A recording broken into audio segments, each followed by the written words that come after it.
Maia. Vencer a pandemia.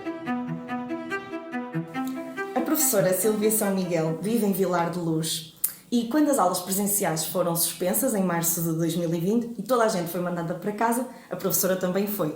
Só que tinha um problema com rede e não conseguia manter as aulas com a qualidade que gostava de manter. Foi nessa altura que decidiu dar aulas no seu carro. Como é que foi tomada essa decisão? Isso foi assim, de certa forma, hilariante, no sentido em que, pronto, quando houve confinamento, toda a gente veio para casa, toda a gente ligada na internet, toda a gente em teletrabalho.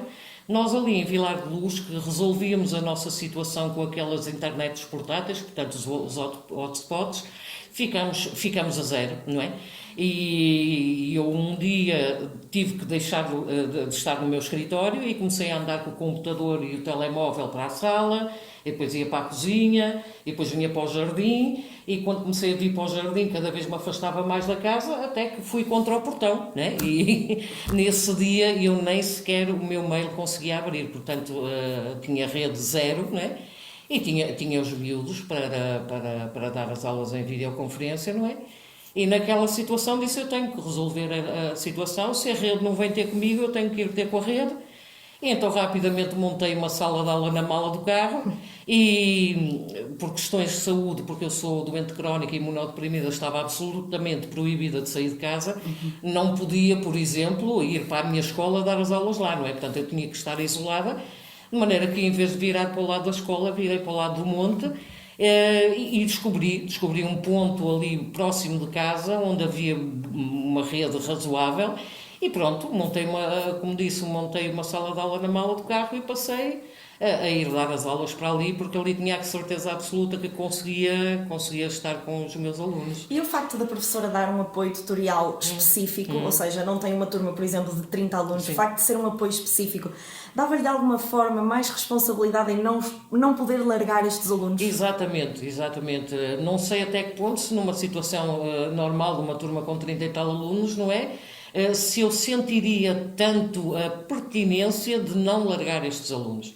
São alunos com perfis muito específicos que eu tenho a certeza absoluta que se não estivessem comigo andavam na rua. Ou andavam a infectar-se, não é? Ou se calhar não estavam a dar a grande atenção. Portanto, eram alunos que eu não podia largar de forma nenhuma. Ditava-me a consciência que eu tinha que estar com eles todas as vezes que estava no horário e inclusivamente mais vezes ainda. Portanto, eu acabei por duplicar e às vezes triplicar o número de aulas com eles, porque precisamente era uma fase muito complicada, eles têm uns perfis muito específicos e eu senti que eles precisavam de mim. Eu não podia falhar naquele momento e foi isso que me motivou a tomar essa atitude, não é? Isso acaba por ser um papel de um professor, mais do que educar, acaba por ser quase uma responsabilidade social também, ou seja, se eu não lhes der aulas, eles se calhar não vão estar e vão estar a infectar-se lá fora, ou seja, é uma responsabilidade. Efetivamente, ser professor nos dias de hoje, não é só dos dias de hoje, eu penso que desde sempre, ser professor é uma missão. E é uma missão que nós temos de cumprir, portanto, aí temos de cumprir com aquilo que eu costumo chamar um amor incondicional. Somos muito mais do que educadores, quantas vezes somos segundas mães e segundos pais, quantas vezes somos os confidentes, de maneira que é preciso muito amor incondicional, como eu costumo dizer, e é preciso sentir que é uma profissão, que é uma missão, e é uma missão que nós não podemos falhar. É quase uma vocação. E tem que ser uma vocação. E como é que foi a sua adaptação às aulas online? Conseguiu adaptar-se bem? Não gostou do modelo? Como é que foi? Não, eu tenho alguma facilidade no domínio das tecnologias e pronto, adaptei-me bem. Agora, tinha bastantes dificuldades, por exemplo, com os miúdos, não é? A maior parte deles não tinha computador, se tinha computador não tinha rede, e foi assim um bocadinho complicado, não é? Mas pronto, geriu-se o melhor possível. É evidente que nada substitui o ensino presencial, nada substitui os olhos nos olhos, essencialmente nada substitui o carinho, a festa, o abraço e tudo isso desapareceu, não é? De maneira que houve necessidade de ter muita criatividade, de conseguir abraçar com os olhos e abraçar sem mãos, não é? E como é que acha que os alunos estão neste momento? Ou seja, acha que este ano de aulas online e deixar o presencial vai deixar marca nestas crianças e adolescentes? Eu sinceramente, pronto, vai deixar a marca que deixará em todos nós. Portanto, isto é uma situação muito particular que nunca nenhum de nós viveu, não é? É evidente que marcas vai deixar. Como disse anteriormente, nada substitui o ensino presencial, mas também houve situações em que eu senti que o ensino à distância foi mais positivo do que o ensino presencial. Parece um disparate, mas eu vou explicar.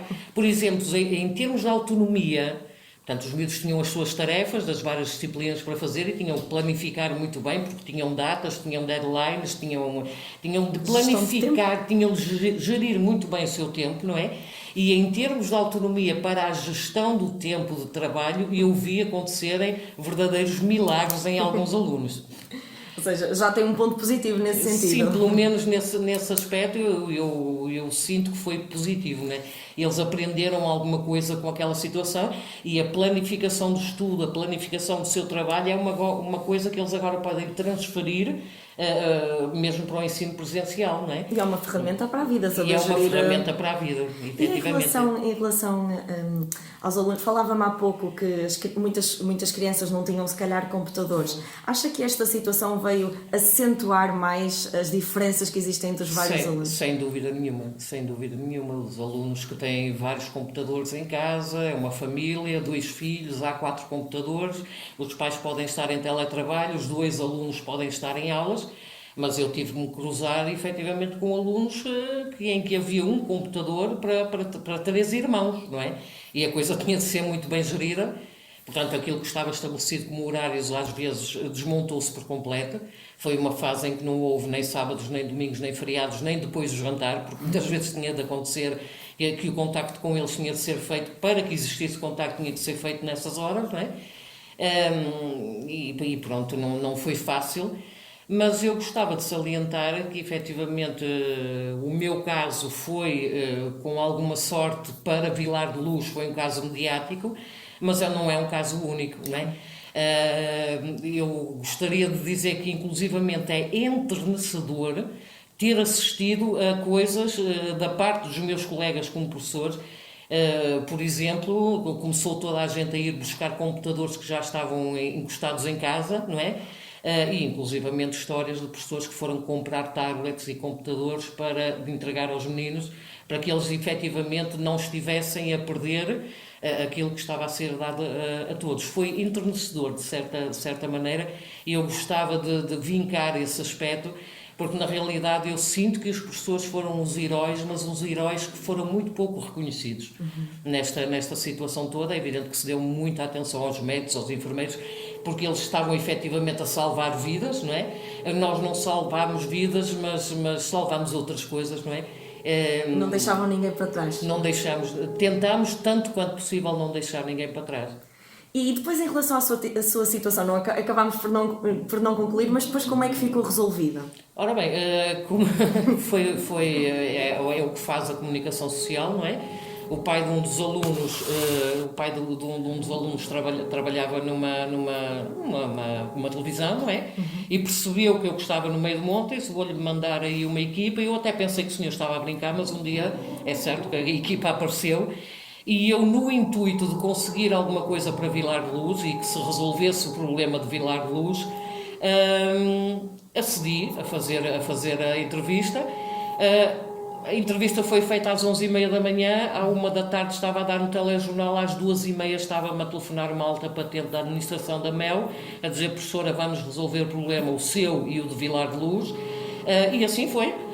Nesse dia já vieram instalar a caixa de distribuição e no dia seguinte estavam a entrar com o router pela casa dentro, de maneira que Vilar de Luz agora neste momento tem acesso a fibra óptica e pronto, e eu todos os dias passo ali nas ruas e vejo, olha, mais um que assinou, pronto, as pessoas estão todas a aproveitar a situação, não é? Ou seja, nesse sentido resolveram o seu problema e acabaram por resolver... E acabou por se resolver o problema de Vilar de Luz, sem dúvida nenhuma.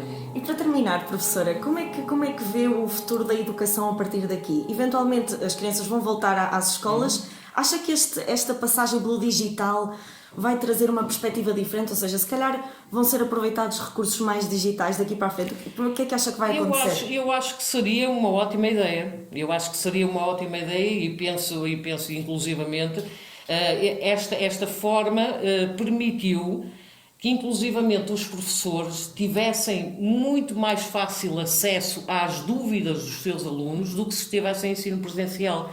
Isto porque muitas vezes dentro de uma sala de aula os alunos têm vergonha de dizer que não perceberam, têm vergonha de dizer ao professor repita lá para ver se eu consigo entender e tal, e retraem-se e não o fazem, não é? Através do digital, através do mail, através do professor, olha, não entendi aquela parte, e a professora depois tem acesso às dúvidas da totalidade dos seus alunos. Isso é também uma vantagem muito grande desta passagem pelo ensino à distância. Ou mesmo, por exemplo, quando uma criança, e digo eu, estiver doente, escusa de perder uma semana de aulas, se calhar pode manter essa semana no digital, pode estar ligado com o resto dos colegas. Eu acho que sim, voltando ao ensino presencial, esta passagem pelo digital acho que vai trazer muitas vantagens, acho que sim. Professora, mais uma vez muito obrigada por esta entrevista. Eu agradeço, é que agradeço, e em nome de todos os professores agradeço também. Muito obrigada. Muito obrigada. Boa tarde.